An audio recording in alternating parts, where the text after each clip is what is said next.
No se asuste con lo que oiga a continuación.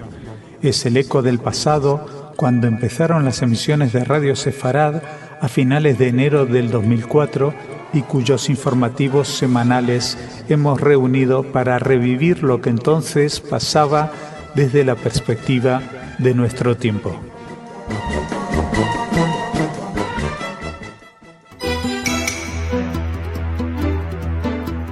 Señoras, señores, bienvenidos. Terminamos la semana informativa con Israel. Hablaremos de Siria. ¿Están o no están en negociaciones? Hablaremos también de unas declaraciones de Ehud Barak, así como de un último sondeo de cómo están las cosas dentro de Kadima.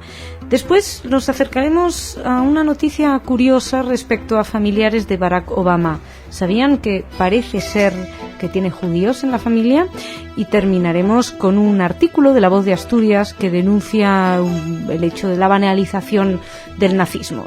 Todo esto será en la primera parte del informativo, y en la segunda nos acercaremos al rincón cultural, donde Ana ya está ahí preparando sus noticias para contarnos qué es lo que podemos ver, qué es lo último en cultura judía. Así que arrancamos ya nuestro último espacio informativo de esta semana, dándole la bienvenida a Jordi. Jordi, ¿cómo estás? Muy bien, Masa, aquí, con más noticias. Con más noticias. Generalmente no hablamos de Israel el viernes porque tenemos la conexión con nuestro corresponsal, pero como hay muchas noticias las vamos a dar y ya sabrán que desde Israel las analizamos con más profundidad. ¿Por qué empezamos? Por Siria. Empezamos con la conexión Israel-Siria. Según anunció el presidente sirio Bashar el-Assad, la quinta ronda de conversaciones dentro del proceso de paz abierto entre Siria e Israel ha sido cancelada.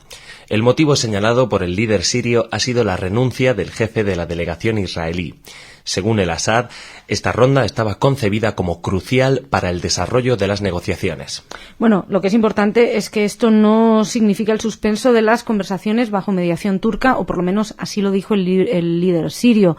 En la agenda entre los países está la recuperación de Siria de los Altos del Golán y la definición de las fronteras. De todos modos, hablaremos de esto con Salemeri ahora en breve, con lo cual seguimos adelante, Jordi, si te parece, con estas declaraciones que comentaba al principio del ministro de Defensa de Ehud Barak.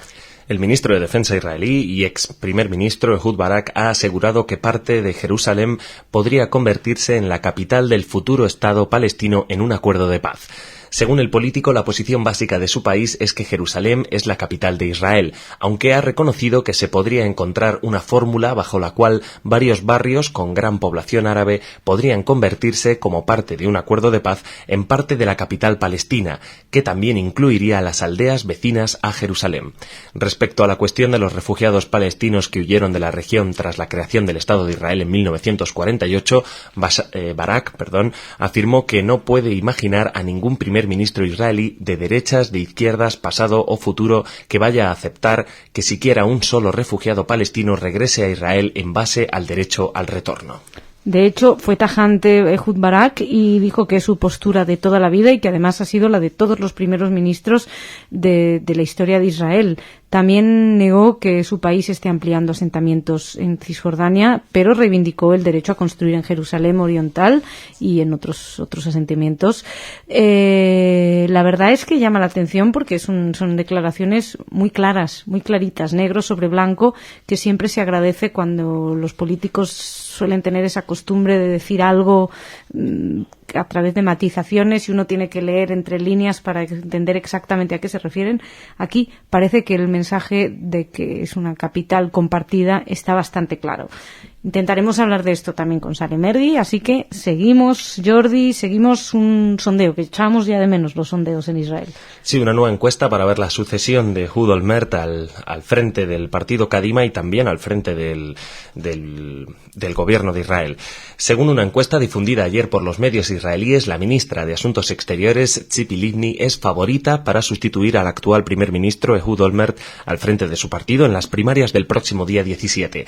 Según este sondeo, encargado por el diario Haaretz y el canal 10 de noticias, la jefa de la diplomacia israelí contaría en una primera ronda de los comicios internos del partido con una intención de voto del 40% frente a un 20% de su más cercano contrincante, el ministro de Transportes Saúl Mofaz. Si Livni no lograse superar la frontera del 40%, tendría que celebrarse una segunda ronda en la que, según este sondeo, la ventaja de la favorita aumentaría hasta un 51%. Y el estudio explica que hay un 28% de gente que todavía no ha decidido a quién va a dar el voto, así que todavía la balanza podría inclinarse hacia Saúl Mofaz, pero según el mismo diario, según Haaretz, es muy improbable que logre superar la diferencia de 20 puntos que le separa de Tzipi Livni. En cuanto a los otros candidatos, que son Avi Dichter, el ministro de Seguridad, y Meir Shitrit, que es el titular de vivienda, al parecer sacarían entre el 6% para Avi Dichter y el 5% para Meir Shitrit nada más. El ganador de las primarias sería probablemente el próximo primer ministro si logra mantener la actual coalición de gobierno, porque no va a ser tan fácil como ganar las elecciones en Kadima y ya gobernar libremente, no. Todo tiene muchas complicaciones y sin duda que de esto hablaremos con nuestro corresponsal Salem Ergi. Ya saben, no tienen más que esperar. Si están escuchando el programa completo, pues no tienen más que esperar y a continuación escucharán desde Israel. Si nos están escuchando en formato por separado, cada uno de los programas, pues cuando terminen con las noticias van y cliquean en desde Israel. Ahora seguimos. De lo que no nos va a hablar Salem Ergi, pero de lo que hemos hablado con otros corresponsales y que les recomiendo este fin de semana que escuchen el programa sobre el American Jewish Committee, donde hablamos de las elecciones norteamericanas, pues decía, de lo que no nos va a hablar es de elecciones norteamericanas. Y parece que hay sorpresa. Sí, bueno, ya sabes, con estas interminables elecciones norteamericanas que traen consigo muchas noticias y bueno, una de ellas que nos la trae la Agencia Judía de Noticias dice que Barack Obama se encuentra con muchas dificultades para convencer de sus potencialidades en caso de ser presidente a los judíos de Florida. Entonces ayer se hizo público un detalle desconocido. Parientes originarios de este estado, familiares cercanos a su mujer Michelle, son judíos conversos. Uno de ellos, Kippers Shmuel Fanani, adoptó la religión judía en 1985 ante un tribunal compuesto por rabinos conservadores y ortodoxos, según publicó el portal NFC. Pues esto es lo que nos faltaba, que Barack Obama tenga familia judía. Después de que McCain haya elegido a Sarah Palin como vicepresidenta, pues desde luego da la sensación de que haría decantarse el voto más bien por los demócratas, el voto judío. De hecho, este familiar es rabino hoy de una comunidad en Chicago y trabaja por la convivencia de negros y de judíos. Los hijos de Kippers, Shmuel Fanani, concurren además a un colegio judío y, bueno, parece ser que comen mucho gefilte fish, dentro de lo anecdótico. Por supuesto, todo esto no deja de ser anecdótico, pero hay tanto de anecdótico en estas elecciones norteamericanas, hay tantos pequeños detalles que, bueno, que la verdad, este descubrimiento de que Barack Obama tiene familiares judíos, pues la verdad, bueno, Michelle Obama, pero que al fin y al cabo va a repercutir en la candidatura de su marido. Y seguimos, Jordi, si te parece, haciéndonos eco de un artículo publicado en La Voz de Asturias. Sí, en él se denunciaba que comprar un recuerdo del nazismo, que va desde cruces gamadas para lucir en la solapa hasta medallas de las SS, es posible en Polonia, un país arrasado por los alemanes durante la Segunda Guerra Mundial, donde sin embargo es legal producir este tipo de souvenir que curiosamente se vende sobre todo en Alemania. El pasado 1 de septiembre Polonia recordaba que hace 69 años comenzó la invasión germana y con ella la mayor guerra que ha vivido la humanidad hasta ahora, un conflicto que dejó este país completamente destruido. Lo cierto es que el delirio militar de Hitler todavía sigue provocando escalofríos entre los polacos que lo sufrieron, lo que paradójicamente impide que Polonia sea uno de los principales productores europeos de artículos de parafernalia militar nazi, fundamentalmente destinada a clientes alemanes. Y, por ejemplo, el caso es el de la empresa Luxim en Wrocław, que es una ciudad que hasta el 45 perteneció a Alemania y que después pasó a control polaco. Hoy ahí se pueden encontrar cientos de souvenirs relacionados con el nazismo. Eso sí, en la página web solo muestran un catálogo de bisutería inocente en la que no hablan de estos artículos militares, pero en la tienda de Luxim sí se pueden adquirir estas imitaciones de las medallas de las SS, alfileres de corbata con simbología nazi, bueno, todo tipo de barbaridades. Llama la atención lo que dijo el exministro de Exteriores polaco, además antiguo interno del campo de concentración de Auschwitz, Władysław Bartoszewski.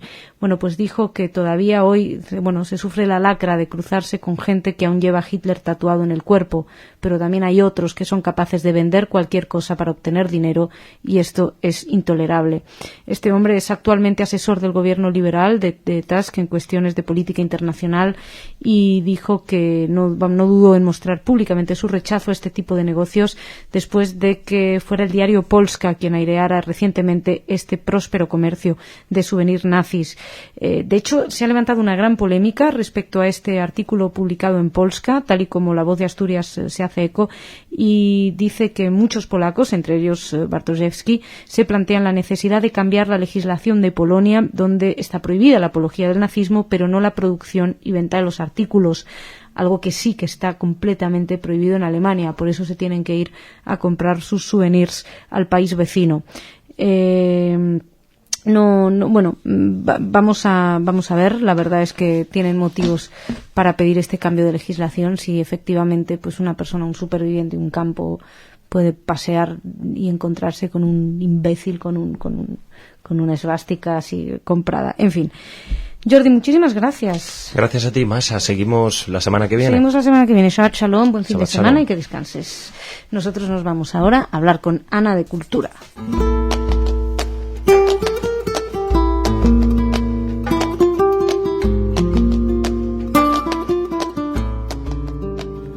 Ana, bienvenida. Gracias, Masha, ¿qué tal? Muy bien, cuéntame, ¿cómo estás? Voy a contar un secreto. Bueno, Estás sin gafas, es verdad. entonces espero que lo que nos cuentes sea la realidad. Yo también espero. Si digo algo que suena totalmente ilógico, Eso es que- me dices y seguramente lo leí mal. Perfecto, vámonos, ¿qué nos cuentas? Primero les voy a contar que Plasencia, que recientemente se anunció que a partir de mayo va a ser parte de la red de juderías de España, Yep. salieron con un nuevo anuncio que están organizando una asociación cultural judía, que dicen que se puede llamar, por ejemplo, Amigos de Sefarad. Propusieron este nombre.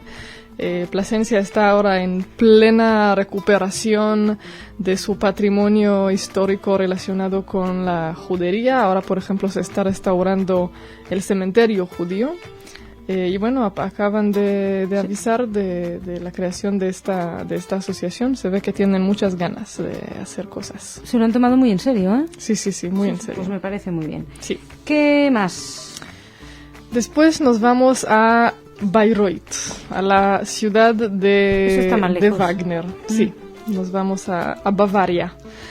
El festival de Richard Wagner, el famoso festival que él fundó en 1872, tiene una nueva codirectora que es Katharina Wagner, que es la bisnieta del compositor.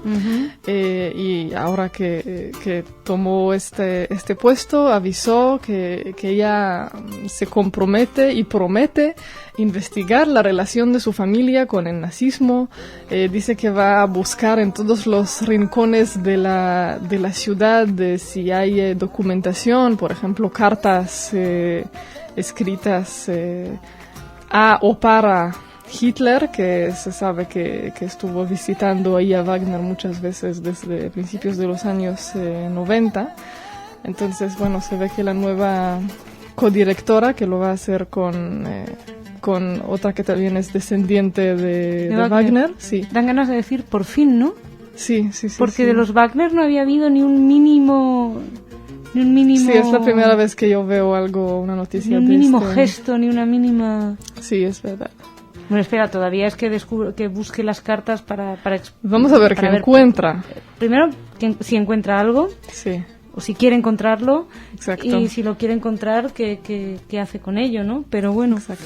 Pero En fin. bueno, por lo menos sí llega con motivación. sí, somos un poco escépticos sin duda, igualmente, pero bueno. Sí. ¿Y con qué terminamos? Y terminamos con una noticia de Tel Aviv. Como ya se va a escuchar mucho próximamente, en 2009 Tel Aviv va a celebrar 100 años de su fundación, entonces ya empiezan fiestas de todo tipo. Una de estas, una cosa totalmente, por primera vez en la historia de Israel por lo menos, el Museo de Tel Aviv últimamente adquirió muchas obras muy importantes, sobre todo de arte moderno, tanto israelí como internacional, y por primera vez lo van a exponer no solo en su museo, sino en la calle. O sea, lo van a sacar a las avenidas, a los boulevards ahí así bonito, para que en el paseo de fin de semana también puedas ver algunas obras interesantes. Me parece muy bonito. Me parece muy bien. Vamos Sí. a pedir que por los 100 años de Tel Aviv nos manden a Tel Aviv a cubrirlo. Bueno, estoy de acuerdo. Radio Sefarad cubre las noticias desde ahí. Ana, muchas gracias. Shabbat Shalom. Gracias a ti, Shabbat Shalom. Buen fin de semana. Señoras, señores, muchísimas gracias por su atención. Gracias por seguir con nosotros. Shabbat Shalom. Que pasen un muy buen fin de semana. Los esperamos aquí con más noticias a partir del lunes.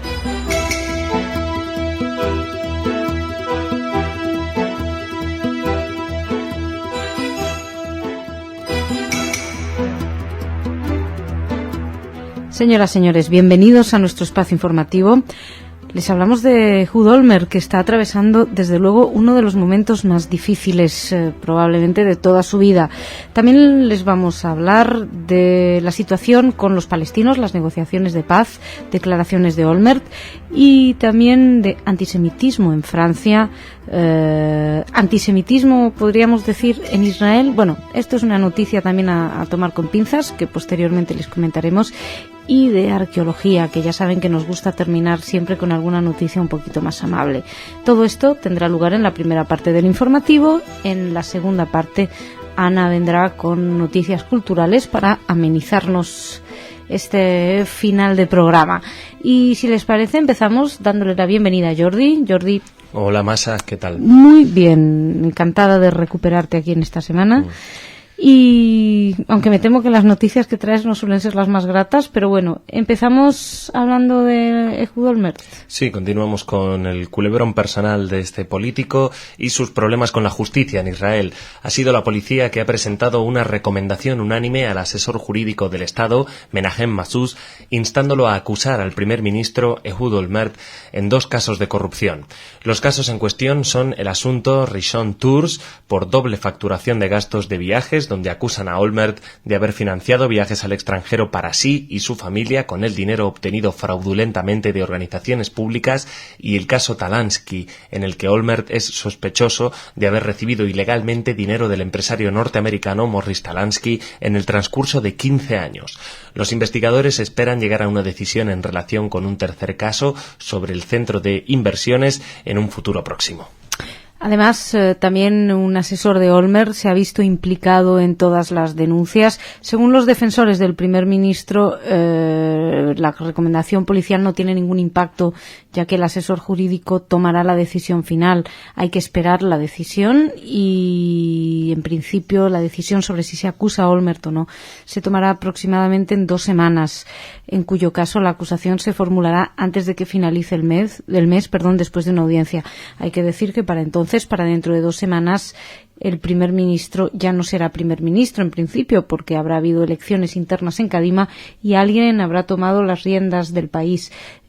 Tal y como están las encuestas en estos momentos, la que parte favorita es la que ahora es ministro de Asuntos Exteriores, la canciller Tzipi Livni, pero no hay que olvidar que está cerca Shaul Mofaz, que también está aspirando a tomar ese lugar. Y además, una vez que hayan sido las elecciones internas en Kadima, no todo se limita ahí. Posteriormente habrá que ver qué hacen los grupos aliados del gobierno en la Knesset, a ver quién se mantiene en la alianza con Kadima, y a ver si no hay que llamar a elecciones anticipadas.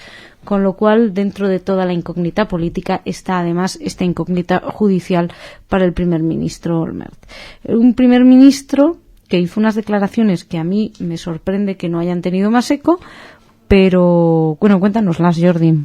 Sí, Masa, según informaba el diario Haaretz en su portal web, El primer ministro israelí indicó el domingo que el gobierno debe empezar a prepararse para la evacuación de los colonos de Cisjordania.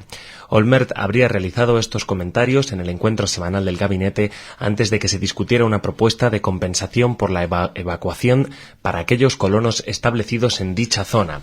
La propuesta, presentada por el viceprimer ministro Haim Ramon, permitiría que los residentes israelíes en Cisjordania obtuviesen compensaciones financieras en caso de tener que desplazarse. Según habría dicho el primer ministro, si se tiene en cuenta la situación, es posible que en el futuro se necesiten tomar decisiones que impliquen la evacuación de los residentes, y es apropiado que el gobierno se empiece a preparar para eso ahora y que se piense sobre su significado, especialmente mientras se llevan a cabo las importantes negociaciones de paz. Así lo dijo Olmert, citado por el diario Haaretz, y la verdad, insisto, es que me llama la atención que no haya tenido más eco estas declaraciones, porque parece una decisión de hay que marcharse ya de Cisjordania.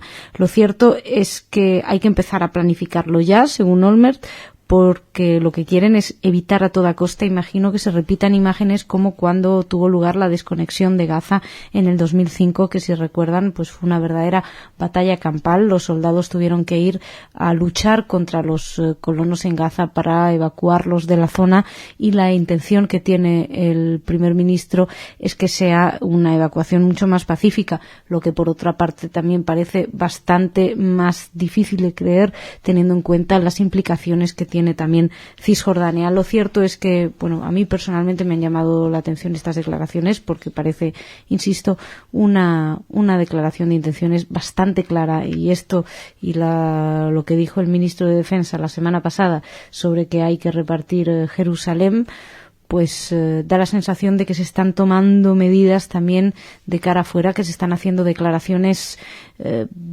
que personalmente considero que van un poquito más lejos de hasta donde han ido hasta ahora.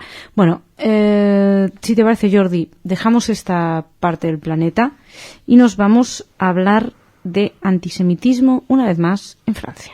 Sí, en concreto en París ha habido una agresión antisemita denunciada por 3 jóvenes judíos en un barrio de la capital francesa, donde otro adolescente judío había sido apaleado hace 3 meses y suscitó ayer todo tipo de condenas por parte de la clase política francesa. Los 3 jóvenes de entre 17 y 18 años que llevaban kipá cursaron una denuncia el domingo por la noche por la agresión con piedras y golpes de que fueron objeto por parte de un grupo de media docena de jóvenes en el distrito 19 de París. 2 de los agredidos tienen la nariz fracturada y el más joven muestra muchos hematomas en el rostro. Y yo no sé qué pasa en Francia, porque la policía está investigando el caso, pero han dicho que hasta el momento no se ha establecido el carácter antisemita de la agresión, ya que no hubo insultos que se profirieran en ese sentido. O sea, no les acusaban no los insultaban como judíos, simplemente les pegaban como judíos, y se ve que esto no es lo mismo, ¿no? Hay motivo antisemita si lo insultas, pero no si le pegas.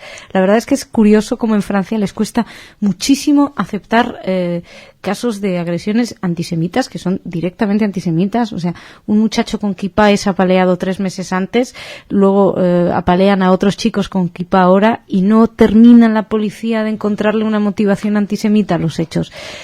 En fin, la ministra del Interior, Michèle Alliot-Marie, condenó con máxima firmeza las violencias antisemitas, ella sí dijo la palabra antisemita, perpetradas contra jóvenes que estaban en el camino a una sinagoga. Declaró que se hace todo lo posible para identificar y detener a los autores.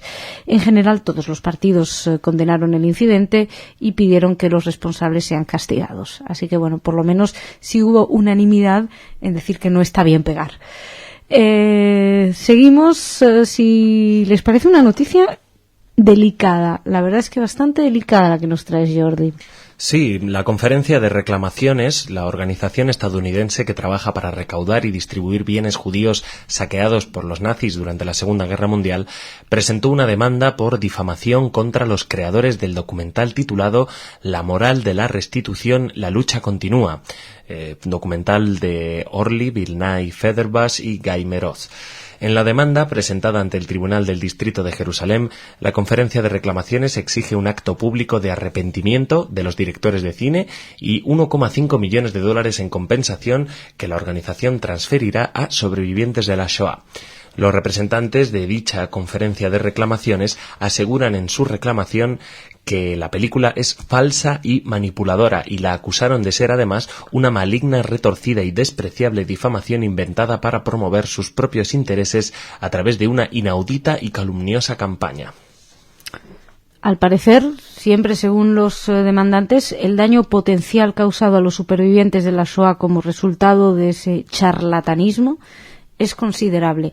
La verdad es que no hemos podido ahondar más en esta noticia. Es una noticia que nos llegaba a través de la agencia judía de noticias, donde explican que acusaban a la película de tener una atmósfera antisemita, y ayer estaba previsto que la Knesset se reuniera en un comité de investigación parlamentario convocado por el legislador Ofir Pines. Y bueno, el documental fue premiado durante el reciente Día del Recuerdo del Holocausto y al parecer critica muy duramente los métodos de la conferencia de reclamaciones y el retraso por parte de la organización de la restitución para muchos supervivientes empobrecidos. Por su parte, uno de los realizadores, Orly Virnay, dijo que los tribunales israelíes podrán finalmente acceder a las actividades de la conferencia de reclamaciones, que hasta hoy no lo ha permitido a ninguna otra institución israelí. La verdad es que, insisto, que es muy delicada esta noticia, puesto que habla de retribuir y de la situación en la que se encuentran muchos de los supervivientes, con lo cual uno no quiere hacer ningún tipo de banalización con estas noticias. Lo que pasa es que, desde luego, da la impresión que los protagonistas de la noticia, al meterse en esta reyerta, sí que lo están haciendo, ¿no? Podrían hacerlo de una manera más callada, pero bueno, no hemos visto el documental, no conocemos la realidad de la situación, así que bueno, vamos a tener paciencia y esperar a ver qué deciden los tribunales israelíes.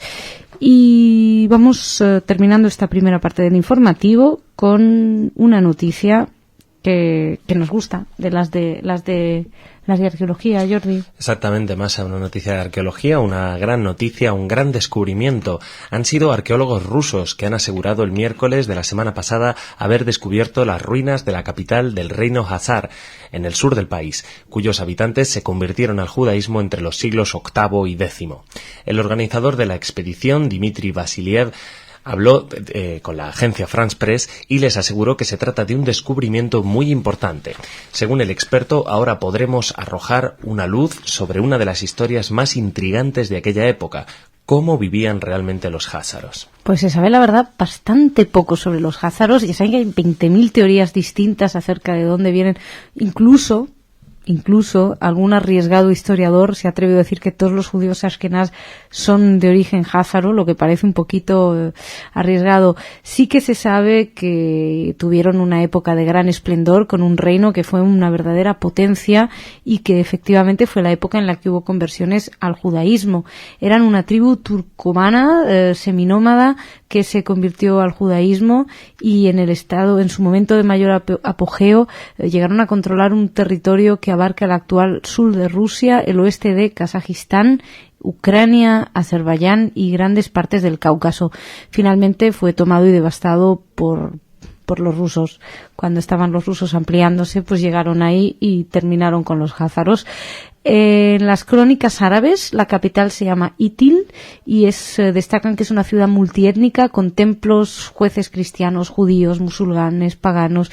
Bueno, estas excavaciones se iniciaron hace 9 años y solamente ahora, 9 años después, han conseguido pruebas suficientes que sustentan las tesis de que las ruinas, incluyendo una fortaleza de ladrillo, corresponden a la de la capital perdida de los házaros. La verdad es que la cantidad de libros que se van a empezar a escribir a partir de ahora, porque ya se han escrito sin saber mucho, imagínense cuando ahora ahora que se sabe un poquito más, la de tinta que va a correr al respecto.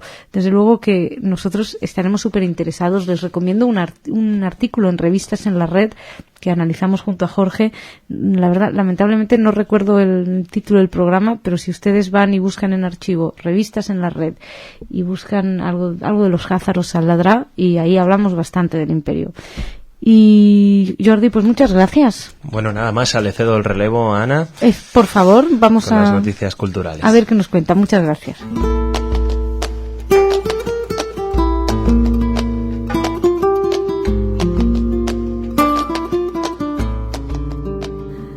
Ana, ya estás aquí, ¿cómo estás? Bien, gracias. ¿Qué tal? Muy bien, cuéntame, estos papelitos subrayados de fucsia, sí. ¿qué esconden? Esto es como lo de los házaros. ¿Qué secretos esconden esos papeles? Bien, pues les voy a revelar unos secretos. El primero es que por primera vez se está inaugurando en estos días una exposición sobre el Holocausto destinada exclusivamente a niños.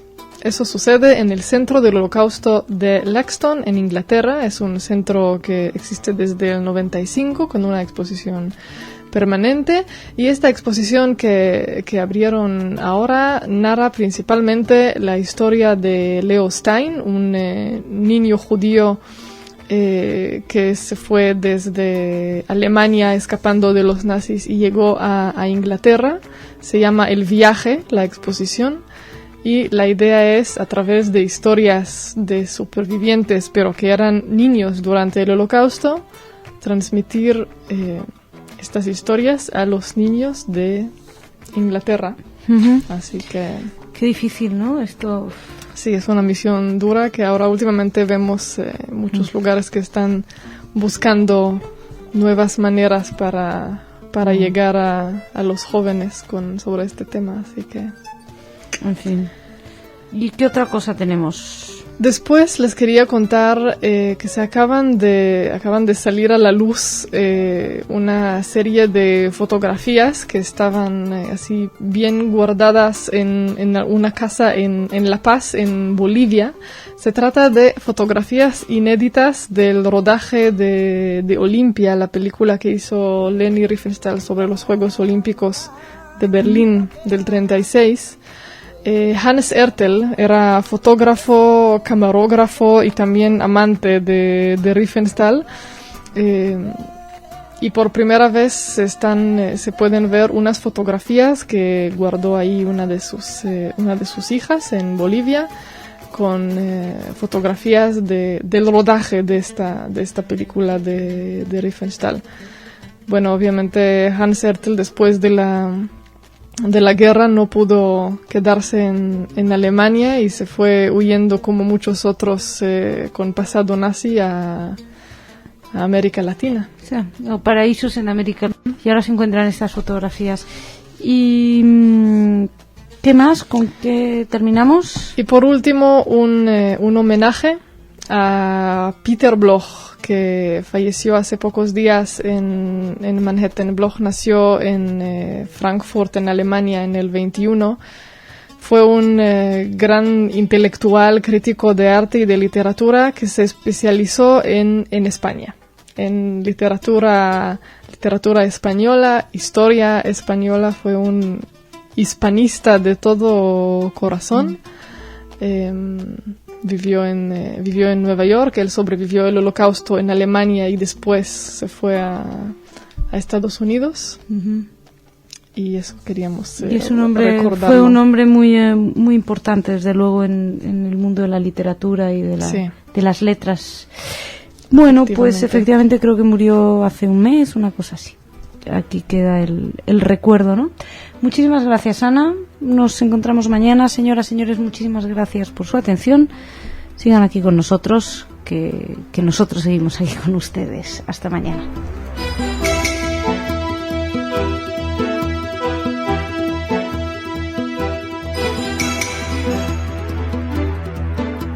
Señoras, señores, bienvenidos a nuestro espacio informativo. ¿Quieren saber cómo se encuentra la democracia israelí? Bien, pues aquí se lo vamos a contar en este espacio. También les vamos a hablar de la polémica por unas declaraciones sobre el fascismo en Italia, además de que se ha encontrado material antisemita en una catedral en Ucrania. Hablaremos también de Olimpiadas, pero Olimpiadas distintas, Olimpiadas médicas en Israel. Esperen un poquito y les contamos, y además... Caramba, que queremos hablar de algún triunfo israelí en el deporte internacional, así que también traemos las paraolímpicas y les hablaremos de algo que le ha ido bien a un equipo israelí. Esto todo tendrá lugar en la primera parte del informativo. En la segunda, Ana nos traerá noticias culturales. Así que empezamos dándole la bienvenida a Jordi. Jordi. Hola, Masa, aquí estamos. Bueno, ya te tenemos aquí de nuevo, y creo que ahora nos traes un informe donde nos cuentan un poquito cómo está el estado de salud de la democracia israelí. Pues sin más, los datos sobre democracia obtenidos por el Instituto Goodman del Instituto Israelí por la Democracia se dan cuenta de la desconfianza creciente en las instituciones gubernamentales, así como la de sensaciones antipolíticas acentuadas por parte de la población.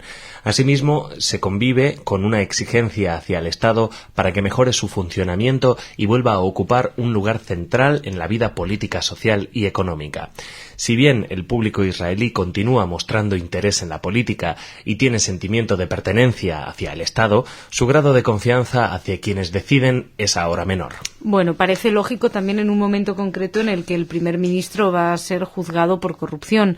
Hay que decir y hay que destacar que este informe nos ha llegado gracias al periódico online Iton Gadol, que son quienes se han hecho eco de esta información, según la cual el 60% de la población demuestra interés en la política.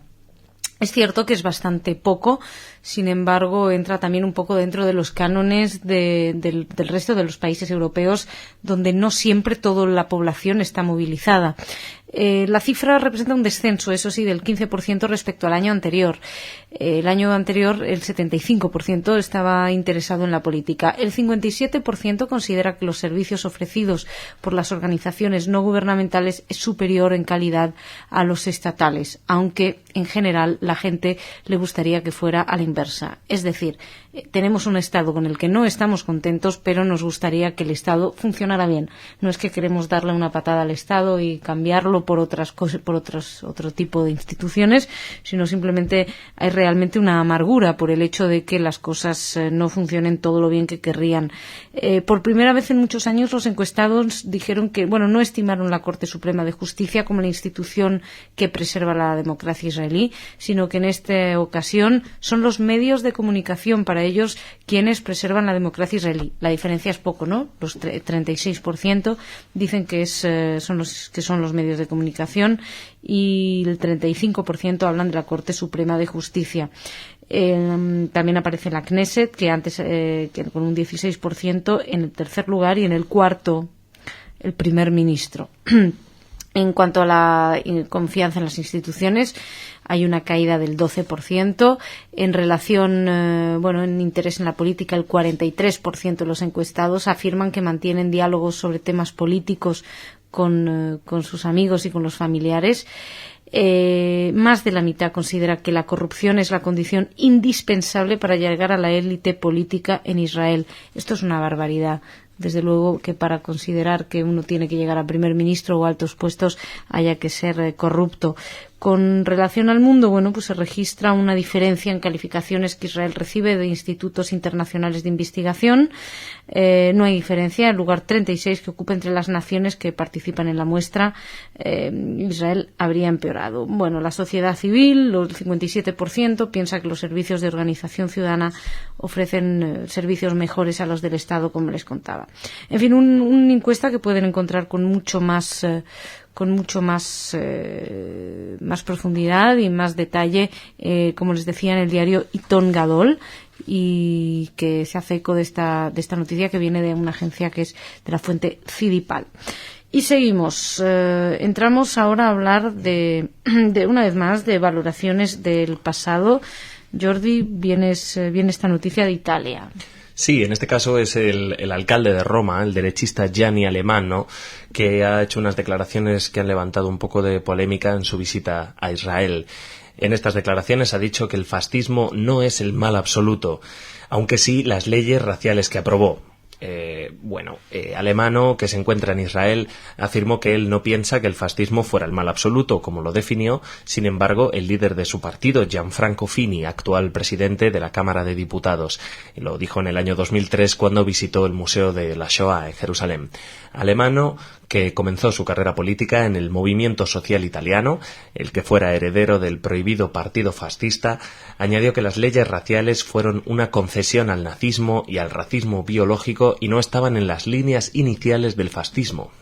O sea que según el mal absoluto no era el fascismo, sino las leyes raciales que aprobó. Esto es como decir, no, los nazis, el nazismo no era el mal absoluto, sino las leyes que aprobaron, ¿no?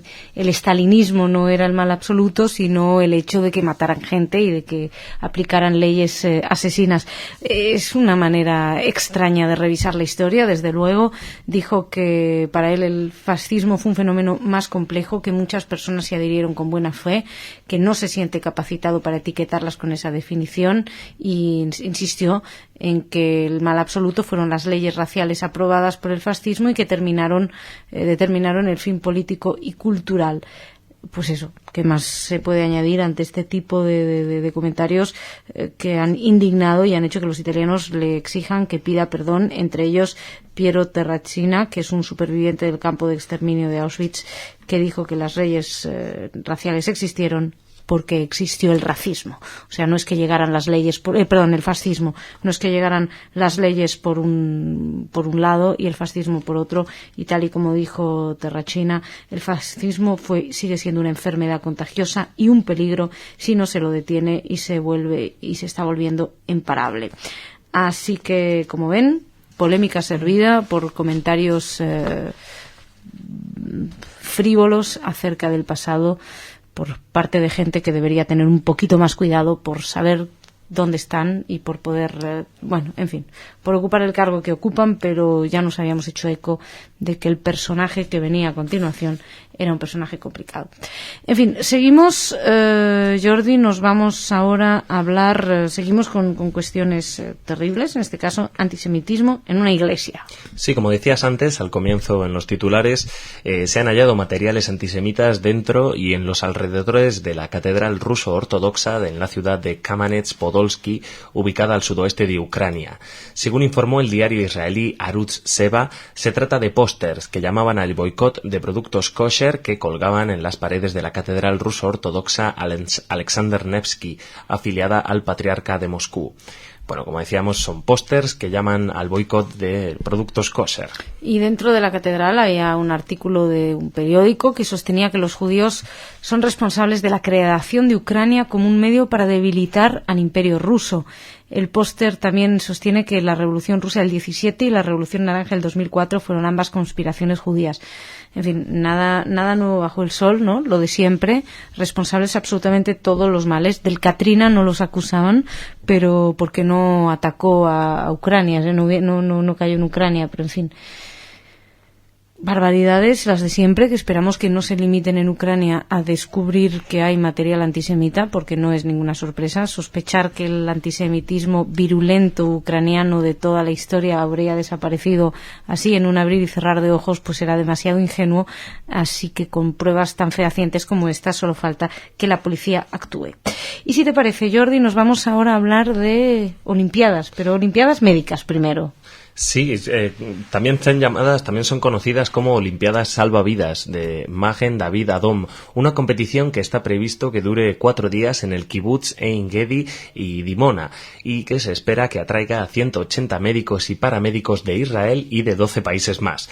Las primeras Olimpiadas del Servicio Nacional de Emergencia y Asistencia Médica de Desastre y Ambulancia de Israel, comenzadas por el director general Eli Bin, se realizaron en 2006 alrededor de Kinneret y Galilea Occidental.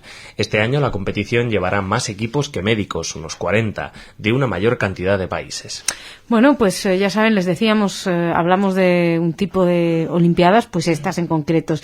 El objetivo de estas, testear el profesionalismo, las capacidades de los equipos médicos en salvar vidas. O sea, que no es que vayan a ver qué médico corre más o cuál de los médicos lanza más lejos la jabalina. No, se trata de poner en forma a los médicos para ver cuáles salvan más vidas.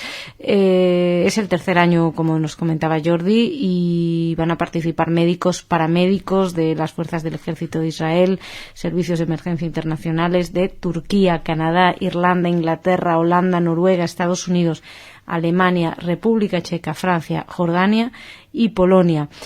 Durante 2 días los equipos van por 11 estaciones de tratamiento y seguridad, incluido uno nocturno, en los cuales tienen que lidiar con varias escenas que van a examinar su capacidad de dar respuesta con tratamientos adecuados, respuestas médicas para las supuestas víctimas de un incidente masivo, tratamientos para incidentes convencionales y para incidentes no convencionales.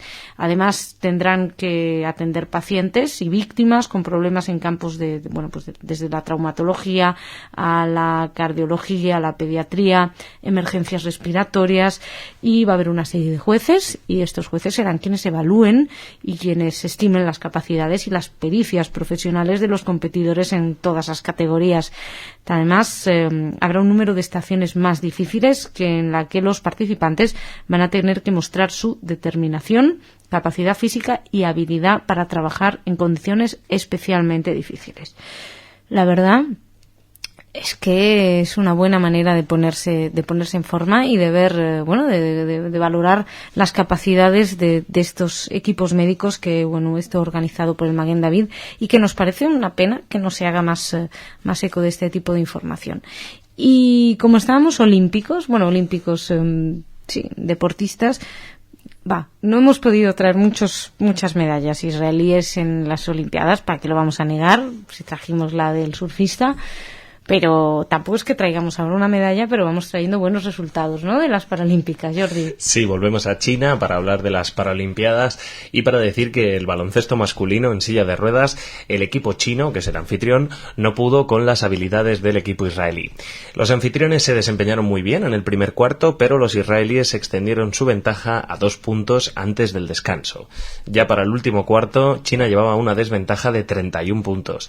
Finalmente, los anfitriones perdieron con un marcador bastante abultado, la verdad, 41-80. Y esta es su segunda derrota en las Paralimpiadas. Bueno, y lo que no nos alegramos de que pierdan, pero nos alegramos de que Israel haya ganado, porque realmente, chicos, hay que levantar un poquito ese listón, hay que traer más medallas, a ver si los Paralímpicos nos traen alguna más. Y la verdad es que no sé muy bien cómo está el medallero. Me voy a ir a organizar, a ver cómo van los países, a ver si también China está arrasando con todo en estas. Seguramente, yo creo que sí. Sí, no es. Pero ya veremos a ver cómo va Israel. Vamos a ver, y España y España, todos los países en todas partes donde se escuchen. En fin, Jordi, muchísimas gracias. Gracias a ti, Masa. Hasta mañana. Hasta mañana. Y ahora no se vayan ustedes, porque todavía hay más y hay cultura.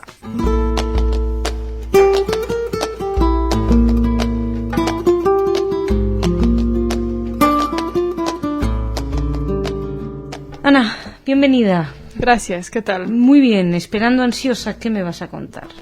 Bueno, primero les voy a contar que en Ribadavia, en Galicia, se llevó a cabo este último fin de semana un homenaje a 3 hermanas, Lola, Julia y Amparo Tousa, que durante la Segunda Guerra Mundial eran parte de una red clandestina que ayudó a judíos en su huida de los nazis hacia Portugal.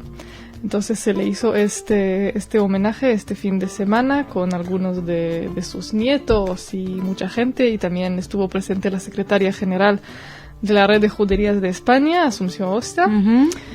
Y dijeron en este acto que van a hacer la solicitud para declararlas justas entre las naciones.